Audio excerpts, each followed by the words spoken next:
Before we get into trivia, it's time to throw it over to Mikey P with your Rangers Ed 150, the fastest 150 seconds in the National Hockey Podcast League.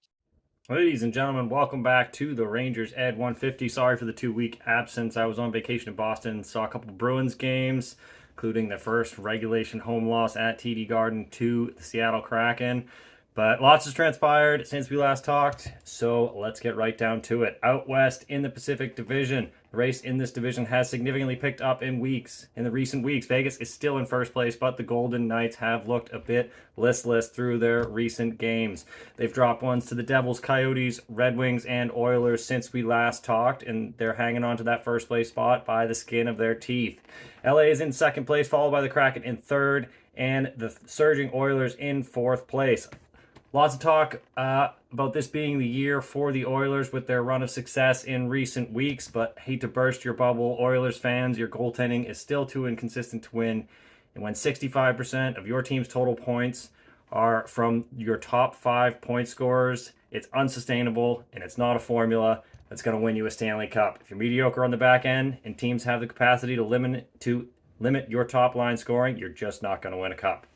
Standings aside, the Vancouver Canucks played their first game for new head coach Rick Tocchet after Bruce Boudreau was unceremoniously fired from the Canucks after some incredibly poor management decisions by Jim Rutherford. The Canucks did manage to beat the Blackhawks 5-2, but the fact of the matter remains the Bruce Boudreau situation was significantly botched, and you have to feel for Bruce. There it is.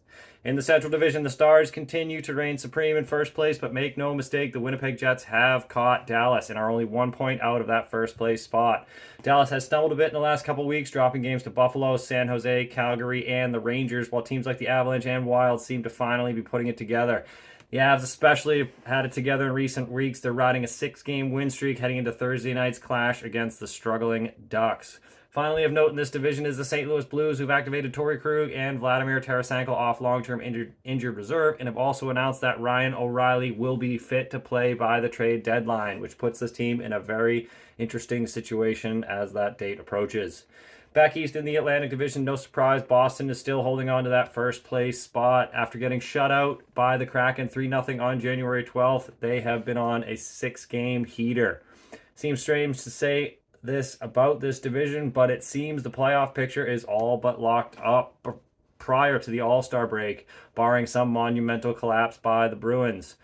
It would appear the first round of the playoffs will feature a Toronto-Tampa matchup, which doesn't seem all that great if you are a Leafs fan. Tampa has a very high-powered offense, and the Leafs have a very low-powered defense. Toronto is still in that number 2 spot in the division, however, but much like the Oilers, they're soft on the back end, as we just said, more so defensively than between the pipes, as it seems Ilya Samsonov has found a home on the Leafs with Matt Murray in and out of the lineup, but it's going to take a monumental effort to beat a team like the Lightning. Buffalo and Florida should also be in the back of your mind if you're watching the wild card standings. Despite having a terrible season so far, the Panthers are only 4 points out of that second wild card spot, while Buffalo has exceeded all expectations by leaps and bounds and are 1 point ahead of the Panthers and 1 point out of that second wild card spot with 3 games in hand. Finally, quick update from Montreal. Cole Caulfield's season has come to an end this week after it was announced he will be having off-season shoulder surgery, so putting the Habs 1 step closer to Connor Bedard. Finally, in the Metro Division, Carolina still sits in first place, followed by the Devils, Rangers, Penguins, and Capitals. Top 5 squads here, now 6-point separation on the 6th place Islanders, who appear to be just tanking their season after they did have a great start. Islanders are 3 for 50 in their last 50 power play attempts, and they're 1-6-3 through their last 10, which you just love to see.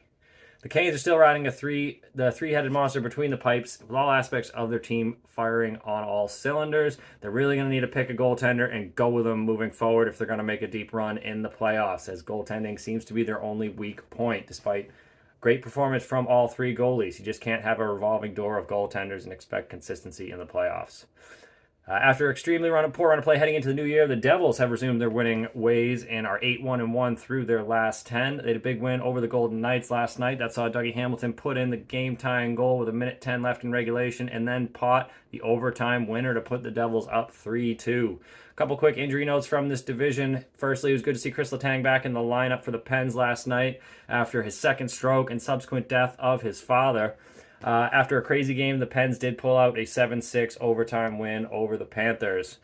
And lastly, Max Pacioretty did return from off-season Achilles surgery for the Hurricanes. He played 3 games, tallied 3 goals, and then promptly retore the same Achilles, which will keep him out for the rest of the season and potentially the rest of his career, as he is 34 years old on a 1-year deal with the Hurricanes and coming off his second Achilles tear, looking for his next contract. So Max might not be making a return to the NHL, which is unfortunate. We got lots of good hockey coming up this week, so stay tuned for more updates next week. This has been your 150.